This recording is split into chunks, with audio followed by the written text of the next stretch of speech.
I'm so excited for it. And so with quantum computing coming, I was trying to explain my daughter about cash, but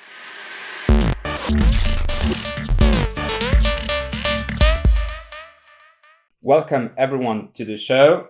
My name is Selim, this is Channing, and our guest today, I'm so excited for it. Our guest today is Allison Fromm. So, maybe a few words about yourself. What's your background and what do you do in crypto? Sure. So I'll try to give you a brief background. Thank you so much for having me. It's really a pleasure to be here and to get to talk about decentralized identity and my journey in blockchain. I'm from the States originally. Grew up in Pittsburgh, lived a lot of other places, spent most of my career in accounting and finance and business development. So I was a corporate banker for many years. And then I discovered blockchain and was completely hooked and realized I wanted to pivot and work in the blockchain industry somehow. So around that time, I had the opportunity to relocate with my family to Zug, Switzerland, which is known as the Crypto Valley. And I got introduced to the Cardano ecosystem and just really got drawn in by the community and the technology and was looking for a way to work in the industry that made sense to me because DeFi is fantastic, but I don't really have a trading background or interest. And through the Cardano community, I had the opportunity to take a course in decentralized identity focused on Cardano's Atala Prism technology. Yeah. And when I took that course, that was just the light bulb moment for me. I understood the problem of online identity or digital identity that the technology is solving, and I could see how the technology would really make an impact and make a difference. So I knew I wanted to work in decentralized identity, and we can come back to talk lots more about what that means. Yeah. And then through Cardano's Project Catalyst, which is a decentralized innovation fund, I got funded to do a project using decentralized identity in the Catalyst Cardano ecosystem, but I'm not a coder. Yeah. And so I didn't know how I was going to deliver the solution that I wanted to. And I had the amazing good fortune to meet a company called Proofspace, which provides a no-code solution to companies or organizations or projects that want to use decentralized identity, but don't want to build it all themselves from scratch, which really at this point, nobody should do because it's duplicating the effort. So I got to use Proofspace's tools for my project. And over the course of about a year of working with them, I realized they had an amazing technology. We're just taking the solution to a whole nother level and a phenomenal team. And we realized that actually my skill set would be really good on their team. So just a few weeks ago, I'm excited to announce that I joined the Proofspace team as Chief Commercial Officer. And so now I'm really just fired up to deliver decentralized identity. Thank you. Congrats. Nice. Yeah. Thanks. And that's so the aim of the show is to show that there are jobs in the blockchain. It's an industry, which means that there are multiple layers and multiple types of job. And one aim of the show is to actually show that people can have a job or secure a job in the crypto or blockchain industry without being a trader or a coder. And you embody it. You embody it. Yeah, that's true. I am neither. Yeah. And that's good. And that's good. Okay. So, I do have a question about the Proofspace solution, I would say, for the decentralized identity, because I know you from the Cardano community. And I wondered, like you said, Proofspace allows projects or companies to have a no-code solution for it. Is it chain agnostic, multi-chain, or is it Cardano exclusive, for instance? Because I know that's how you entered it.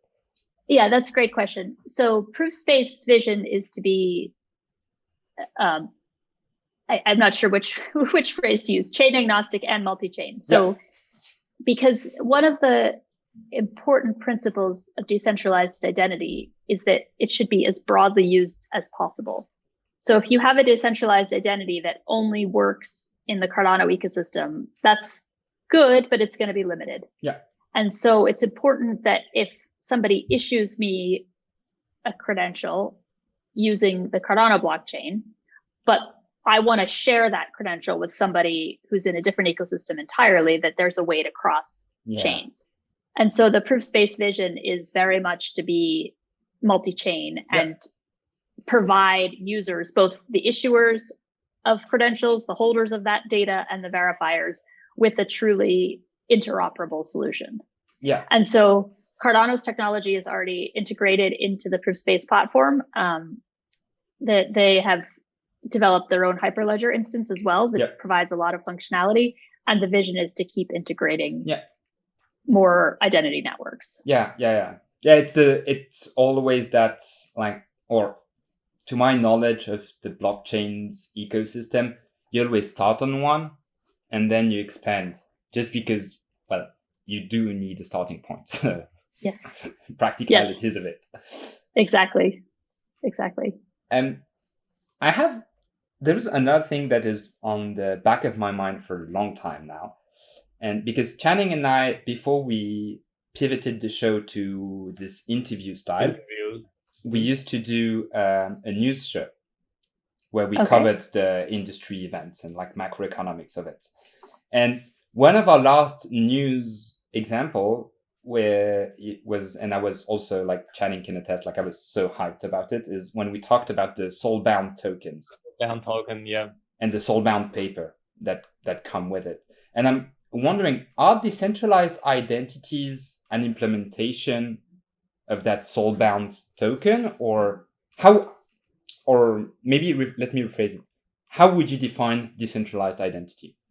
Yeah, that's a great question. And I will be transparent with you to say I probably can't talk much about soulbound tokens. I know the paper is out there and Vitalik promoted the idea, but I don't know enough about how it works to compare and contrast with decentralized identity. But decentralized identity, so the idea is that in the real physical world, somebody knows who you are because they can see your face. Yeah. Or if you get a little bit more technical, you have a fingerprint that you use to identify yourself. And that's a unique identifier that's controlled by you and only you. Yep. And the problem is when we go online, there hasn't been a way to replicate that. So the Web 2.0 solution for how do I know who's on the other end of the computer, especially when we're not talking via Zoom, when it's all text-based, is to create an account. Yep. So you create an account with Facebook. Facebook has you have a username and a password. I'm probably dating myself to start with Facebook. Probably I should start with Twitch or nah. I don't even know what the kids are using these days. Yeah.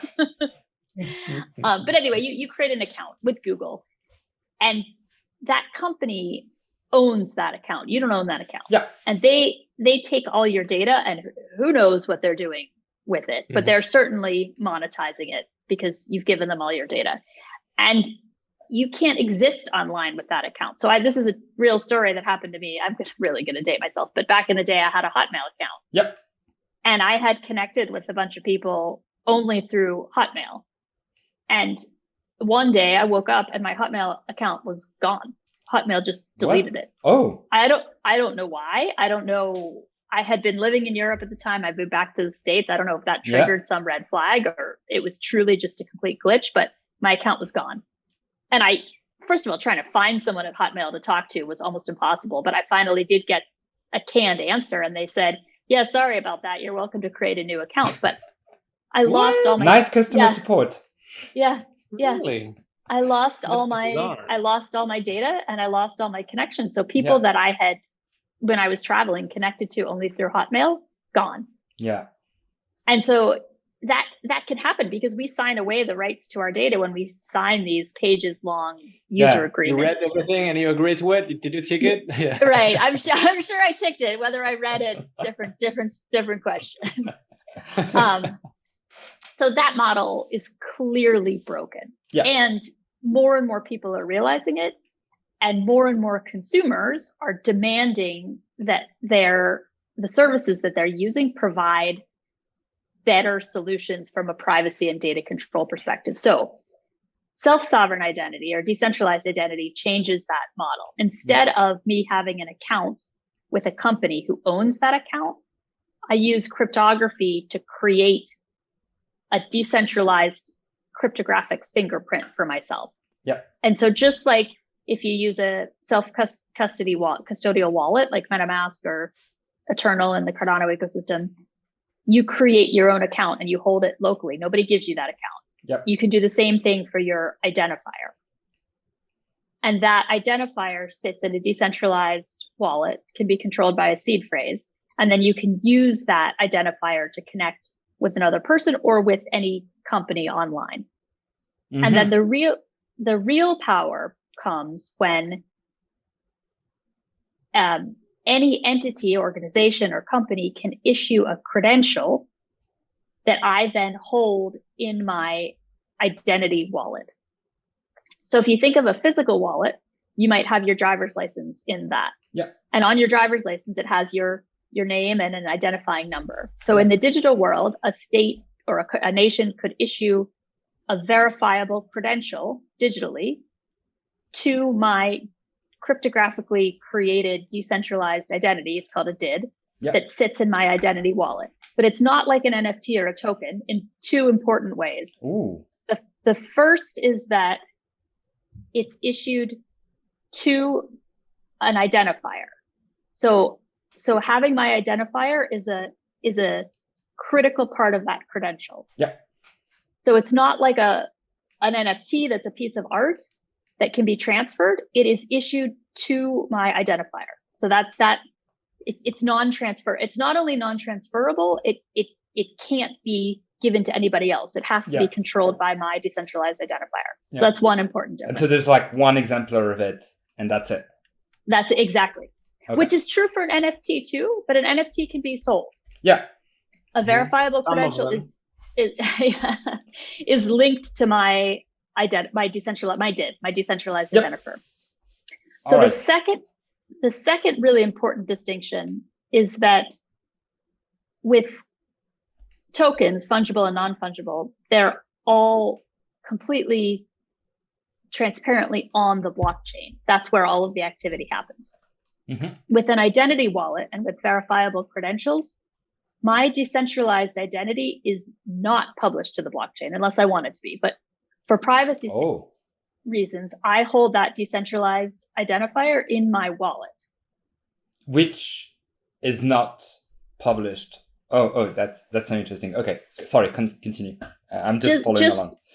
Just like my fingerprint only. Yeah, exists on your finger. Yeah. Yeah, and I mean, if your fingerprint's in a database somewhere, it typically means you're a criminal. And most countries don't automatically register everybody's fingerprint for privacy reasons. Yeah. Mm-hmm. And the same thing with the credential. So when an issuer issues a credential, they don't put all of the data about that credential on the blockchain for privacy reasons again. But the only thing that's put on the blockchain is a hash proving that the credential was issued by the issuer. So there's no data about the credential. It's just a proof that the credential was issued. And then when a verifier goes to check my credential, they can read the blockchain to verify who issued the credential and that it was issued to me. But there's no data about the credential itself stored on the blockchain. So that's where the privacy and local control of the data comes from. Oh, that's so cool.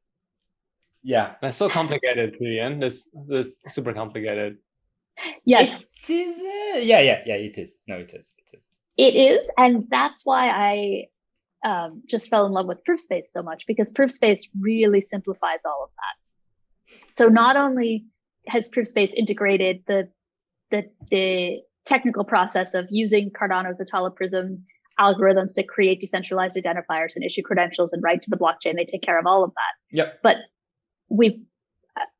I would love to say but I really had nothing to do with this since I just joined the company. So I'll say they created an amazing user experience. So it's really easy. You download the Proofspace identity wallet from the App Store. You hold it on your phone. User experience is amazing. It's super straightforward. Yeah. And similarly, a company, for example, if TechTree wanted to issue a education credential to somebody who took your course, Proofspace has a really easy to use website dashboard that with a few clicks and some guidance, you could design exactly the kind of educational credential you wanted to issue and push it out to the people who took the courses very Student easily. A passed that course via tests, and the content of that course might be X, Y, and Z. But for a company that just wanted to see if they passed the Tech Tree course on fundamentals, for instance, they would only see like a yes or no, for instance. But the student would see like all of the details. Exactly. And the student, because they hold the credential, they are in control of who sees the credential, and they know when that credential is being shared and with whom and what parts of the credential. It's awesome and frustrating at the same time, because that was my that's what I applied for a PhD last year, was exactly that mechanism. But it seems that Proofspace beat me to it, and I wanted to be the first to do it. But good for them, or good for you, actually. The mechanisms that you're talking about, it sounds a little bit like you're talking about zero knowledge proofs. So I proposed like zero knowledge proofs, and you like the user had we had to create a special wallet, which was like the master ID, and then for each type of data, like educational data, you'd create a sub key scheme. That you would push to the blockchain, but only the user would then see like my health records. I would share it with my physician because it makes sense that he has them or she has them. And so it would be a separate key per types of data. So you could have like a granular, like the user could have like a granular control on which files go where and who sees which files. Yes. And those concepts are the pillars of a much broader industry that's called self-sovereign identity. Oh, so and the self-sovereign identity and decentralized identities, for me, they are interchangeable terms. They are. Okay.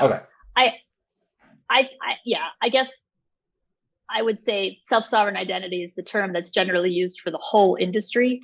Ooh. With the decentralized identity being the specific identifier that you hold locally, the DID being a part of it. But we're experimenting with not using the word self-sovereign identity so much, because unless you're in the industry, nobody really knows what it means. And then you have to kind of try to explain, what does it mean to be self-sovereign? And many people don't even know what sovereign means. Yeah. It's kind of a weird word to begin with. So we're focusing on talking about better internet identity, where users have more privacy and more control over their data. Yeah, because there's a saying like on the internet, if what you're looking at or watching is free, that means you are the product. Yes, exactly. I like that a lot. Yeah, that resonates with people when you say like, you use Google, it's free, but then how are they one of the biggest company ever? Because they sell your data. And so, that combats it. Cisco just did a report on the importance of privacy for consumers, and 75 or 80% of respondents are concerned about privacy, which is not so surprising. I mean, everybody's talking about privacy.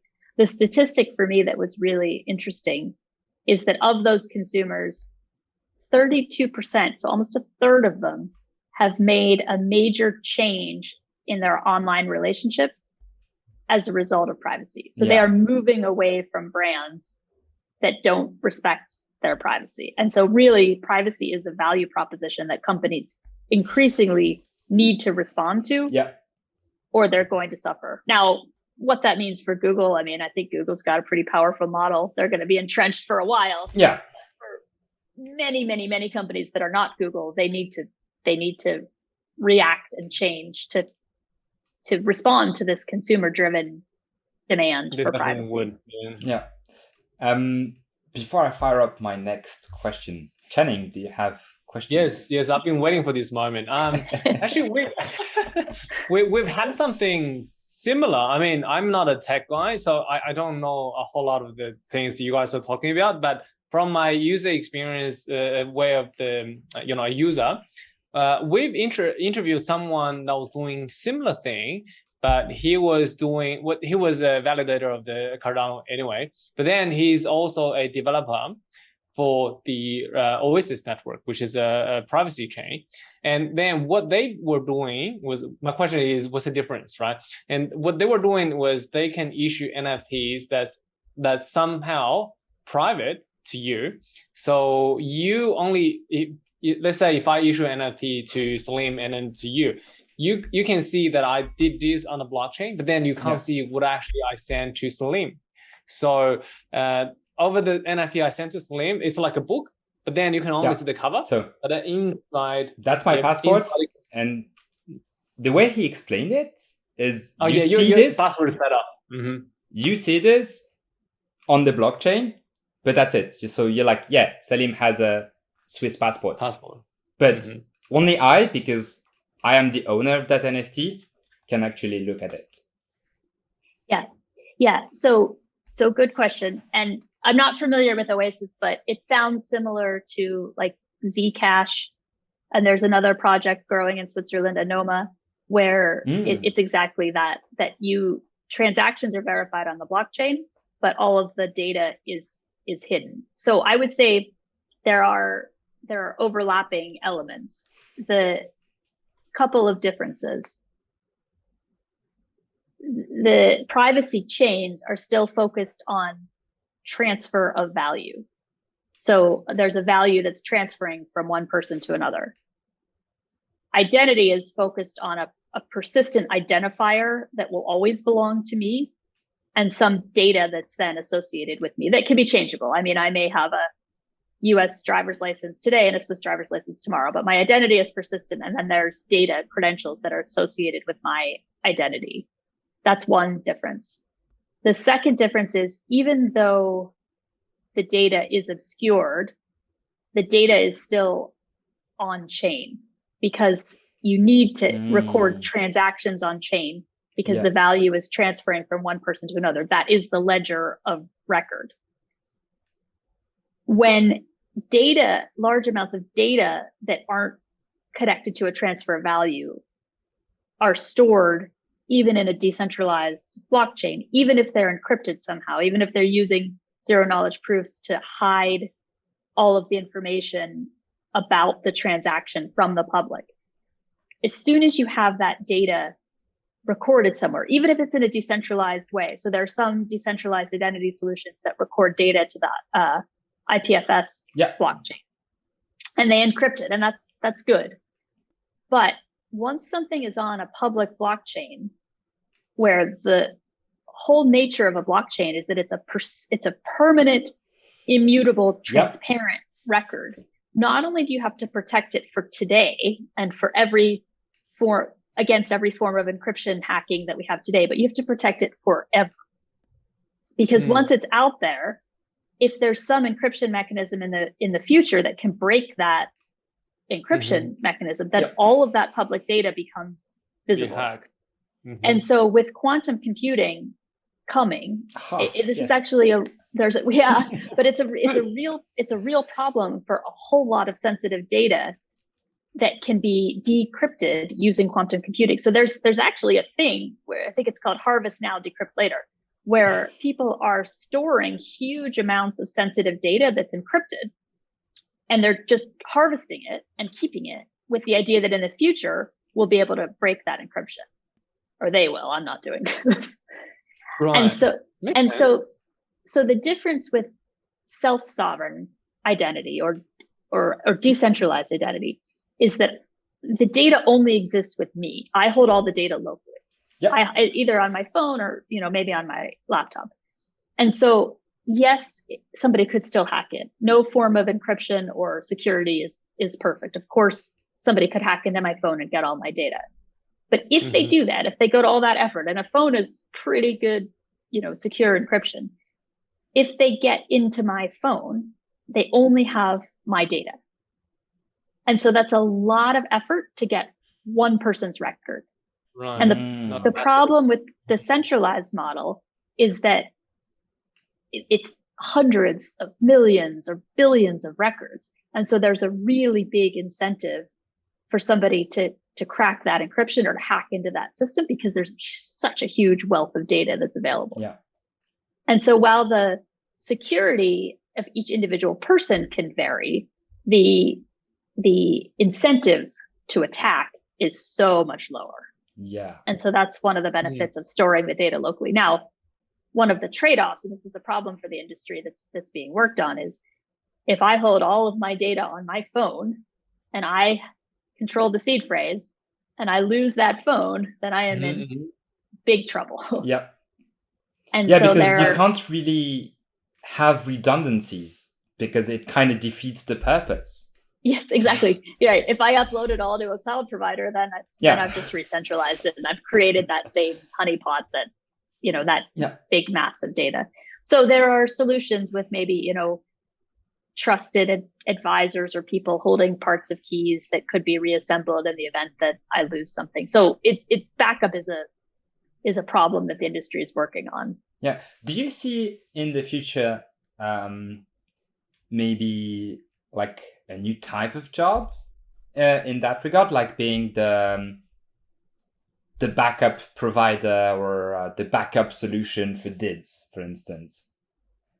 Because we've seen, and we're seeing this for storage of critical data, where they want like as much redundancies as possible, but if the data is really, really critical, for instance, what they do is they store it, or there are like really few key companies that do this, but what they do is they store it on like secret offline solutions. We have one in Switzerland, for instance, where there's a bunker within the mountains, which is not connected to the internet, but it's a data center that stores a lot of sensitive data, for instance. I didn't know that, but that does not surprise me. Yeah. And so I'm wondering, do you see this as a possibility or an extension or a sub-industry of the DIDs? Maybe, but doing that would really undermine the self-sovereign, decentralized aspect of the technology. I think that maybe just like, so ProofSpace provides an identity wallet, and using the algorithms in that wallet, the person can create their own decentralized identity. So it's a really important distinction. ProofSpace isn't giving them that identity, but giving them the tools to create their own identity. So probably there will be providers that emerge that give people the tools to name individuals, or maybe even like a law firm or a banker as to name that person as a backup, kind of giving them emergency power of attorney. So maybe there will be infrastructure to enable that to happen in a user-friendly way. But as soon as we get companies whose job it is to centralize and store decentralized identifiers, then they're not really decentralized anymore. It's a perfect analogy to companies like Coinbase and Kraken, because they're providing a service by allowing users to trade and have access to cryptocurrencies, but they really play a very centralizing role, which was never envisioned, I think, by the original blockchain believers. Yeah, definitely. Thank you very much for that answer. I would like. Mine is blown already. No. The problem is like when the guests answer the questions, I have so many more questions. Like for every question I ask, I probably have like 10 new ones now. Yeah. And so I just sift through them. But maybe let's back up a little bit around your background. So you were a corporate banker, and you hinted at it, but maybe could you explain it a little bit better? Like, how or why did you change industry? Because I think, like, ideologically speaking, the blockchain industry is kind of at odds with the corporate banking system. Yeah. I don't know. Like, you not obliged to answer as well. Capitalism changed to communism. So yeah, I mean, so let me talk about my personal journey. I would challenge that just a little bit. Oh, okay. But so for my personal journey, I was learning about blockchain and Bitcoin at first, and then Ethereum. Yeah. As kind of, a side thing as I was doing my day job. And then in 2017, when the big ICO craze happened and big bull market run, and Bitcoin was on the front page of the Wall Street Journal every other day. Yeah. My corporate bank clients and my banking colleagues were all talking about it. Ooh. And I had access to an amazing teacher in the form of my husband, who was really passionate about the technology and undaunted by my terrible investment advice back in 2013. So he was really excited to educate me about the technology. Yeah. And I love he's a software engineer too, I should say. And I love taking a really complicated technology or concept of any kind and translating it into easy to understand, accessible language. So I started doing that for my clients and colleagues. So I really was enjoying explaining to people who knew nothing about it and who frequently couldn't understand all those articles that were written to try to explain it. I was developing this niche of being the go-to person to explain how does this work and why should I care? Yeah. And that was really fun. Yeah. And that's what we're doing, right? So yeah, exactly. I love what you're doing. And I gradually realized that not only was I having a lot of fun doing that, but corporate banking probably hadn't changed in, 100 years. I mean, the internet changed things a little bit, but the basic deal structure, and actually probably even going back before hundreds of years before that, the role of the bank as a trusted intermediary matching depositors and borrowers and creating trust in financial transactions hadn't changed in centuries. Yeah. And there wasn't a lot. I mean, the banks are innovating, but it's not the pace of change in a bank compared to very, very slow. Yeah. Compared to what was happening in the blockchain world. It's just two different worlds. Yeah. And I actually happen to work for what I think is a really healthy bank. So I work for PNC. It's not a global bank. It's a very large bank in the US with, I think, a very healthy culture. And one of the bank's sayings was that we were a Main Street bank, not a Wall Street bank. Yeah. And so I really loved working for the bank. There was nothing wrong with my job or my team. It was a great place to be at, a great experience. But I also started to feel like I wanted to do more and make a difference and make an impact. So a combination of this intellectual curiosity, the pace of change, and the rapid evolution of really interesting things happening outside of the bank, and a desire to have some sort of a positive impact, all were coming together at the moment when, for family reasons, we had the opportunity to move to the crypto valley, and it was just like, well, this is it. I'm gonna pivot in my career. Yeah. When you see all the signs, embrace them. Yeah. That's amazing. That's such an amazing answer. I love it. I love it so much. And it's so lucky that you have a family that understands what you are doing, and then they support you support each other despite the terrible advice you gave to him. But it's so nice. Yeah, thank you. Thank you. I feel very lucky. Okay, what are some maybe this is a question I ask everyone, is what are the misconceptions that you find when you between your job and the crypto, where you explain like your job? Your money laundering or yes. not? I was going to say I think that's the biggest, that only criminals use cryptocurrency, and it's used primarily for criminal activity, which is provably not true. Yeah. I don't know if you probably, maybe you know this. I've seen the chain analysis report. Like exactly. I follow chain analysis quite a lot because I really like their reports. Yeah, me too. Yeah. Me too. And I often say to people, when there's a crime and the criminals ask for dollars, it doesn't get reported on the front page of the paper, US dollar crime. But when the criminals ask for Bitcoin, it's always reported as Bitcoin crime. Yeah. And I even heard one law enforcement officer say that there's no such thing as crypto crime. There are crimes that use whatever financial instrument makes the most sense. Yeah. To them. Mm-hmm. I was actually talking to my... Yeah, go on. Go ahead.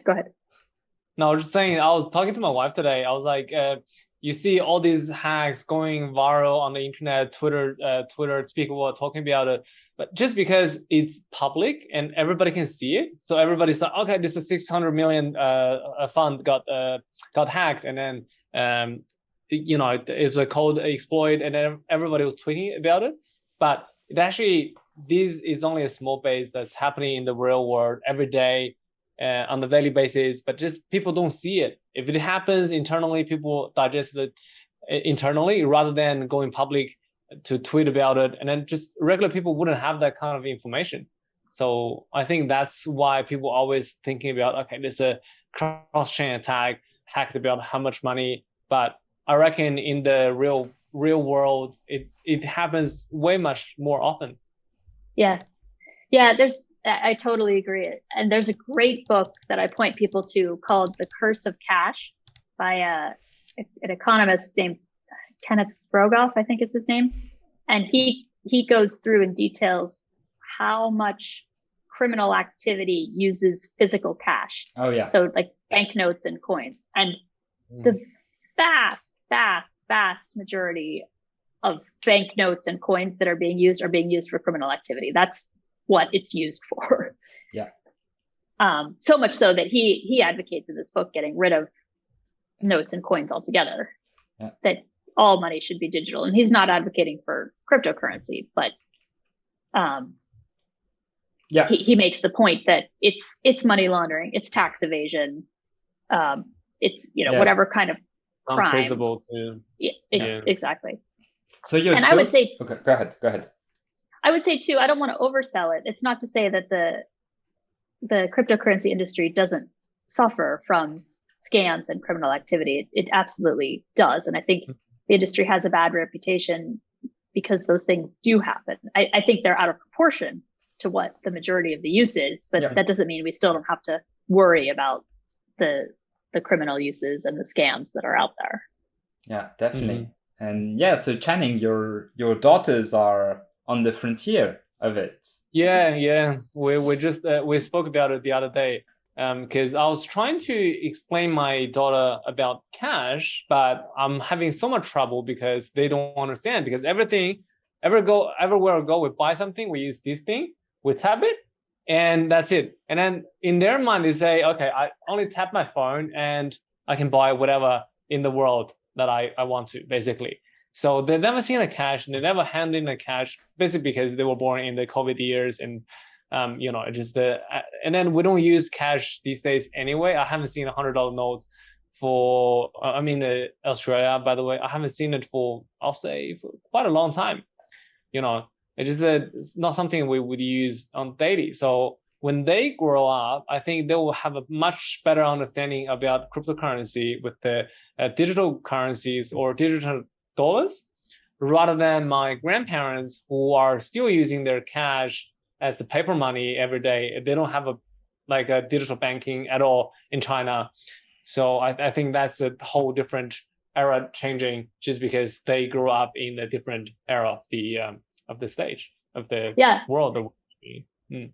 Yeah, that's a fascinating example. That makes a lot of sense. Yeah. I thought of another misconception too. Can I share one? Go ahead. Important one. Share 10 if you want. I've had lots of people not in the crypto industry ask me how I'm doing in the bear market. It's almost like actually they're reaching out to me to ask how I am when somebody died. And I find myself struggling to explain that, well, yeah, it's not fun that the price is dropping and dropping and dropping and dropping, that it doesn't actually, the people I know, everyone I know who's really building something isn't really impacted by the price dropping that much, maybe on the edges. But for the most part, people who are building are still building. And what's impacted is generally the people who are speculating, buying a coin, hoping it was going to go up 100 times, and so that then they could sell it. I think that activity is gone. But the real projects, the people creating value and who are finding new and better ways to do things, those people are going strong. And so, big misconception that the bear market means that all blockchain activity has come to a screeching halt.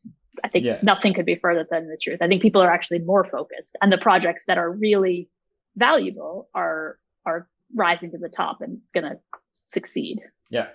No, I'm really enjoying the bear market because like you don't have that that noise, and you don't have the team saying like, oh, this week's narrative that is hot is this, like maybe we should do something. Exactly. And you, even if it's unconsciously, we're all kind of victim to that, where, well, because we follow the market as well, we see those trends, and it's really hard to separate it or stay focused because you see those trends. But now that not the trends are dead, but there's less noise, you can actually be like laser focused on it. And that's really, like, I'm really enjoying it. My portfolio isn't, but I personally am really enjoying it. Yeah, I was just about to say, I wouldn't mind another bull run, just the crazy bull run, as crazy it gets. I wouldn't mind at all. But the market is not as bad as it sounds, as near as bad as it sounds. I've got a friend who's living in the US, and then he told me that he can finally visit some of the conferences now, because in the bull market, it's all crap. People talking about this one goes to the moon, that one goes to the moon. But in the bear market, people are actually talking about how to build things, make them better user experiences, all that, instead of just the need. They're talking about their niche. They're talking about the what's the word? The narratives that they're trying to build. So it's pretty good. It's not as good as the bull market in some ways, but in other ways, it is pretty good. Yeah. That's a great point. And I think the volume of scams has gone down too. There just isn't as much publicity and opportunity. What chain analysis found is the volume of, so not the volume, the number of malicious actors is reducing, but those that are staying are getting more sophisticated, and the volumes of hack is on the rise, but per attacks, I would say. But which is, so the general trend is that it's going downwards, but those malicious actors that are still saying are getting heavier, more hacks. Whereas like for a 1 billion hack or a 500 million hack, it, like 5 years ago, it would have been maybe 100 people stealing 100 million. Now it's just one group or one hacker stealing those 500. So it's interesting. It's reducing. And like securities also are getting more involved, and because there are less newcomers, because like the newcomers, they come less noobs.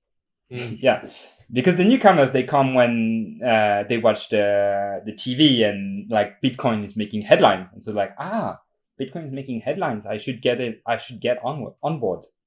This is where you get a question I ask all the interviews in all the interviews as well is, if you could start your crypto journey over, what would you do differently? Or what are the hard-earned lessons that you wish you didn't make, or that you can pass on, like as wisdom to the new people? Well, buy low, sell high. No. Yep. Gosh, what would I do differently, or what wisdom would I? Well, Or maybe you do it perfectly, and like there's nothing to change. I don't know. I'm sure that's not true. I guess one thing that I really am happy to share is not to be shy to ask questions, because most people who are in this space are passionate about it and know it's so new that everybody's learning. Yeah. And so almost everybody's happy to share their knowledge. So there's never been a time that I wanted to understand something better that I couldn't find somebody to help me explain it.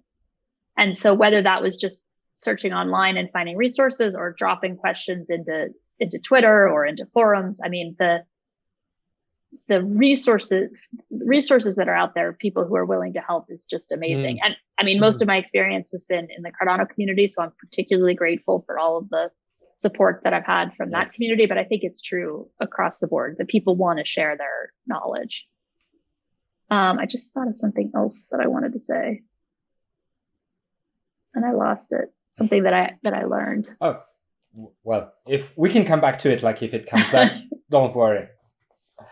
Channing, maybe, because I'm stealing all the thunder. So, Channing, go ahead. No, there's so much information out there.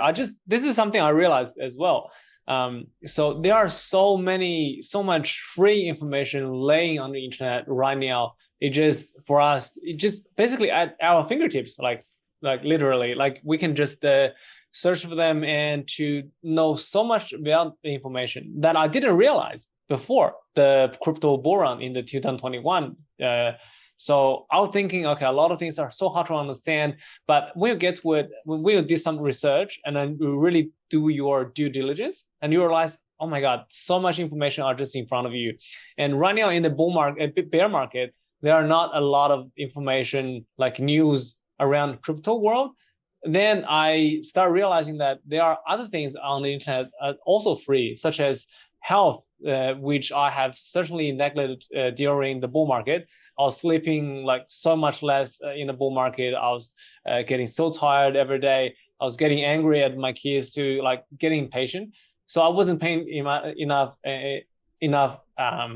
focus on the health issue too. But then I realized, okay, there's so much information right now, and if people who are watching this right now, I think you are one of the person who's actively searching for an answer for things. So just don't get tired of searching things. There's so many things out there, and waiting for us. Yeah, that's a great point. And I remembered what I was going to say. Perfect. Earlier, which was that kind of the flip side to that is to don't underestimate what you already know, because this is a new industry and it is so unfamiliar and so rapidly changing that it's impossible for anybody to know everything. And that for anyone who started to study it and made an honest effort to learn, probably you know much more than you think you do. And somebody who confidently says they know everything or can confidently make predictions about where things are going, those are the people that probably really don't know what they're talking about. Yeah, exactly. And so as much as there is endless amount of resources and people who are willing to help and really smart people, I guess I would also say to just be a bit careful that there is also a lot of overconfidence, and because it's so complicated and so nuanced, there are a lot of people who are just wrong and often are confidently wrong. And I would put myself in that bucket because it has happened more than once that I thought I really understood something and I really was confident and sure in what I was saying. And then I was very embarrassed to find out. No, husband, do not invest in Bitcoin. It's a scam. It's a scam. Exactly. And actually, no, 10 years later, you're working on it. Yeah, exactly. But no, I'll give a great example. When I first got into the Cardano ecosystem and was learning about proof of stake, I had learned about proof of stake in other chains. Yeah. And I thought that to stake your tokens, you always had to lock the token. Yeah. For the period of time might change, but that staking equaled locking the token. And I said that very confidently, that staking equals locking of token, even in the Cardano ecosystem. And it was really embarrassing for me to find out that, no, actually, that's not at all true. It's a differentiator for Cardano that your tokens are never locked when you're staking in Cardano. And so, yeah, it's just, I guess it's, two sides of the same coin. People are always willing to help and give information and provide resources. And sometimes even people who are generally knowledgeable are wrong. And there are lots of people who aren't knowledgeable at all, but who think they are and are happy to confidently tell things that aren't true. Yeah, definitely. If someone is certain about something, especially in the crypto market, then usually they are wrong. If they're saying this is risk-free, this one is 100% going to explode, then that's usually a sign that it's at its peak already. So yeah. Well, anyone who says risk-free or 100% certain of anything. Yeah, exactly. My go-to is like, I try to find people that know what they don't know, or know where their limits ends, because for me it's just intellectually more honest, and it's something that is not wrong or not bad. Even sometimes in society it's a bit shunned upon because you have to be assertive and you have kind of to be the expert of it, because we live in an expert society. But to admit the limit of your own knowledge is actually really good bit of wisdom, or for me it's a wisdom market, and I'm like, oh, okay, so I want to know more about you because you know what you don't know, and that's a big difference. Yeah, it's a great point. Rather than price predictions on the YouTube channels, which gets the most views anyway in the bull market. I used to be addicted to the price predictions videos too. I was like, okay, he's saying that one is, which is 1 cent now, may go to 30 cents. That's a 30x. I should buy that now without knowing anything about the token. So I was addicted to those videos too at the point. And later on, I realized, there's no way they can tell. Yeah. Well, and it's easy to make predictions that a token is going to go up during the bull market when everything's going up. Yeah, exactly. A few last questions is, one of my last question is, what do you look the most forward to, or what are you like for the crypto future or blockchain future? What is the aspect that excites you the most for the future? So when we look ahead. Yeah, I mean, generally speaking, it's when blockchains come to have real utility, such that the technology is improving people's lives and they don't even have to know that they're using blockchain. So, I mean, today, people use Twitter. They don't know that Twitter might be written in Python. Who cares what language Twitter is coded in? I use it because I like it and it serves a need for me. And I am looking forward to blockchain doing that same thing, so that it's actually improving people's lives and they don't even have to know they're using it. Yeah. More specifically, and the reason why I'm in the self-sovereign identity, decentralized identity industry and working for Proofspace is I am really excited about the way that having a decentralized identity and controlling your own data in your own identity wallet is going to dramatically improve individual people's online experience, because we'll control our own data in a much healthier, safer way. Yeah, definitely. And the digitalization of the world is not going to stop soon. So no, and so we need to do better. The alternative is terrifying. It's dystopian, actually. Yeah, exactly. I have one last question, but Channing, do you have like the penultimate? Sorry, I can finally use that word. Penultimate. Great word. Yes, it's one of my favorite words. I try to place it here and there because I like it. Do you know what comes before the penultimate? Sorry, here's a real tricky question for you. Okay, no, I have no idea. I don't even know what the first word you just said. So penultimate is last before least. Anti-penultimate. What? Really? So when I have 3 questions, my first question is the anti-penultimate question. Exactly. Oh wow! Oh, thank you so much. Thank you. You've moved my favorite word like one step. total grammar nerd. That's where that comes from. Yeah. So, penultimate question before I go with the ultimate question. What do you think is the key thing that's going to help people to survive, like a key knowledge for people to survive the bear market or make money in the bull market? So for instance, my thinking is you need to have basic finance knowledges. You need to have a macroeconomy knowledge. You need to have somewhat of the IT knowledge. And do you agree to this pattern, or is there anything you want to say? I would absolutely agree. And I would add to that, if you're either a builder or an investor, the questions to ask are, what problem is being solved? How is it being solved? And how is somebody going to make money doing that? Who's going to pay to have that problem solved?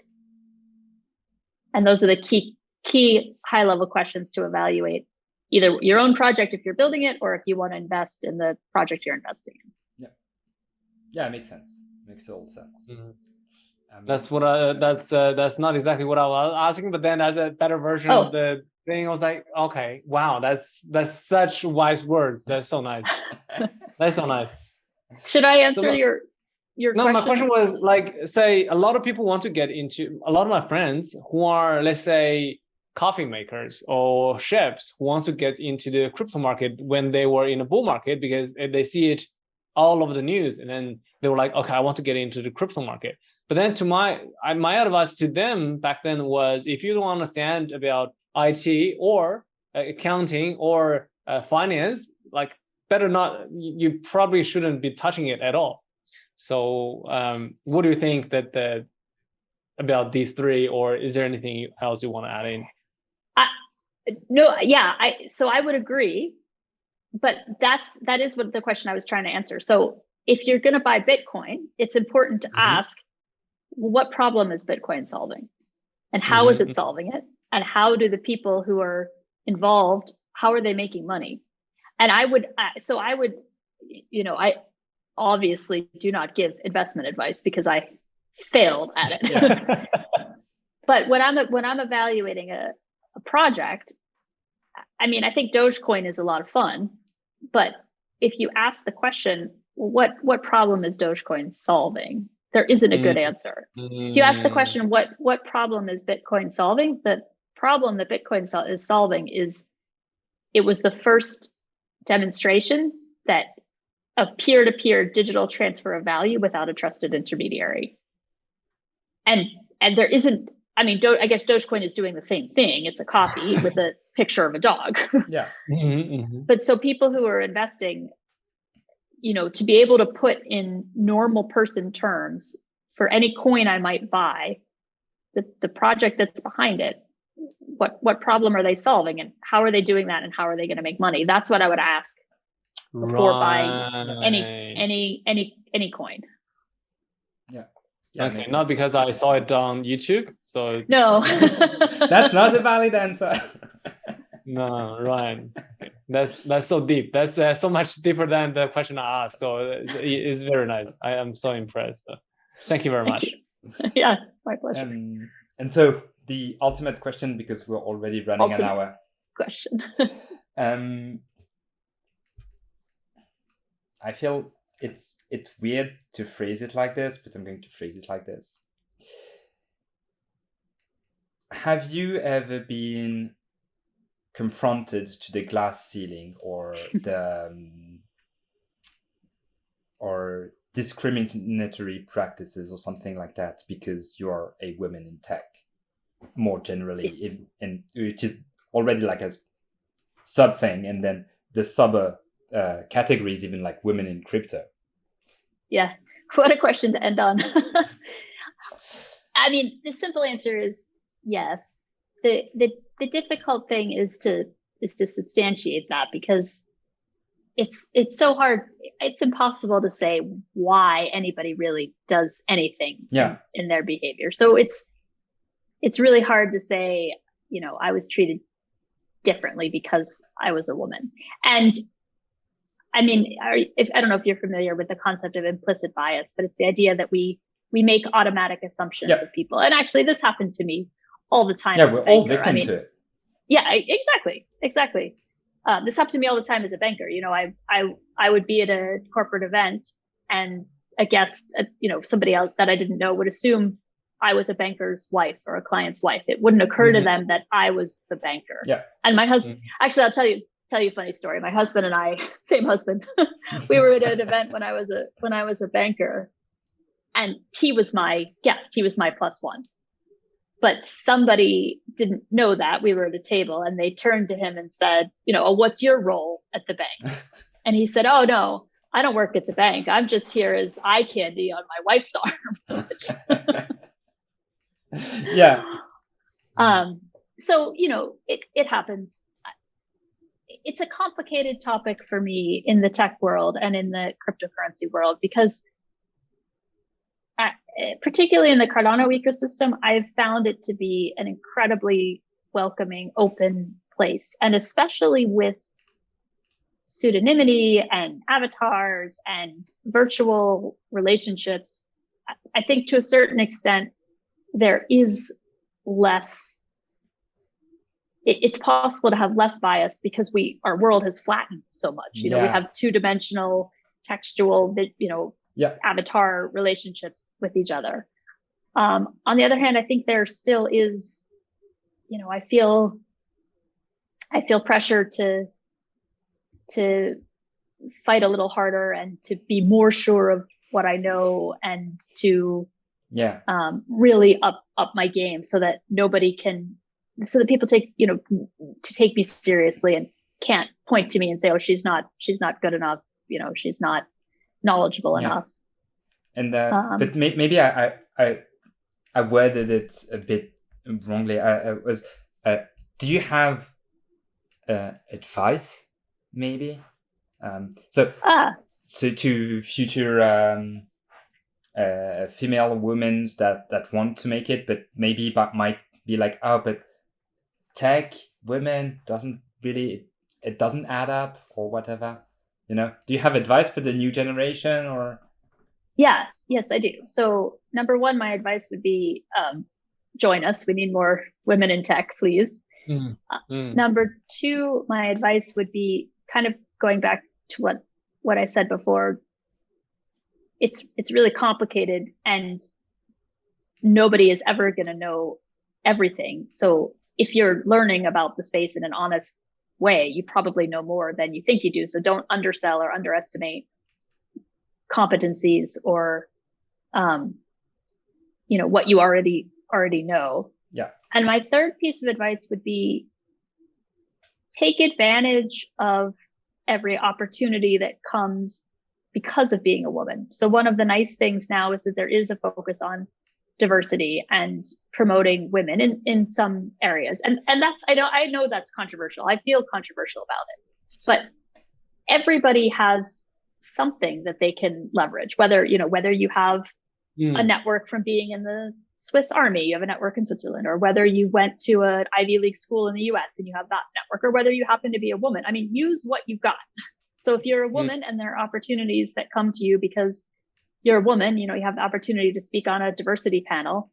I mean, take it if it's going to be valuable. Don't feel guilty or like you didn't really deserve it because you just got the diversity vote. I mean, it's controversial. I don't want to be a quota or diversity statistic, but if I have an opportunity to take a platform or to have to get to do something because they want a woman to do it, then I'm going to take it. Yeah, definitely. That's nice. Yeah. Okay. Well, this is the end. Those interviews, they fly so fast. This has been a thoroughly enjoyable conversation. Well, I really have appreciated both of your questions. That's so nice to hear. Thank you very much, Allison. So nice. I've gathered that you are going to be at the Cardano Summit. I am. Yes. I am. Yes. So we'll definitely connect there. I hope. I can only be at the first day of the event because I have to fly for another event the day after, so I can't do the 2 days. But yeah, it's going to be a lot of fun. I'm looking really forward to it.